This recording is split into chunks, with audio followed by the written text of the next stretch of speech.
விருதுநகர் மாவட்டம் கிருஷ்ணன் கோவிலில் கல்வி பணியில் கடந்த 34 ஆண்டுகளாக சிறப்பாக சேவையாற்றி வரும் VPMM கல்வி நிறுவனங்கள், கலை மற்றும் அறிவியல் கல்லூரி, பொறியியல் கல்லூரி, நர்சிங் கல்லூரி, கல்வியியல் கல்லூரி உள்ளிட்ட பல்வேறு கல்வி நிறுவனங்கள் ஒரே வளாகத்தில் வரும் காலத்தில் விசிக ஆளுங்கட்சியாக உருவெடுக்கும் என விசிக தலைவர் திருமாவளவன் தெரிவித்துள்ளார்.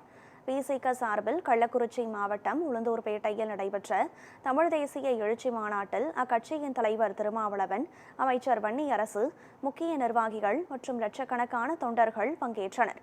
இதில் ஈழப்போரில் உயிர் நீத்த வீரர்களுக்கு வீர வணக்கம் செலுத்தப்பட்டது. தொடர்ந்து மாநாட்டில் பேசிய திருமாவளவன், தமிழ் தேசிய களத்தில் வரும் காலங்களில் விசிகவும் தவேகவும் இணைந்தே பயணிக்கும் என தெரிவித்தார். இதுவரை ஆளுங்கட்சிகளோடு கூட்டணி அமைத்த விசிக வரும் காலத்தில் ஆளுங்கட்சியாக உருவெடுக்கும் என திருமாவளவன் கூறியபோது தொண்டர்கள் அனைவரும் ஆரவாரத்தோடு ஆர்ப்பரித்தனர். நாம் இப்போது அங்கீகாரம் பெற்ற கட்சியாக இருக்கிறோம். இனி வருங்காலத்தில் விடுதலை சிறுத்தைகள் தமிழகத்தின் ஆளுங்கட்சியாக வளர வேண்டும். இத்தனை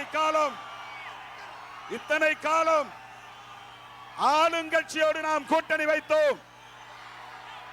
திமுக ஆளும் கட்சி, அதிமுக ஆளும் கட்சி, காங்கிரஸ் ஆளும் கட்சி, இன்றைக்கு ஆளுகிற முதலமைச்சர் அன்பு சகோதரர் ஜோசப் விஜய் அவர்களோடு நாம் கூட்டணி வைத்திருக்கிறோம்.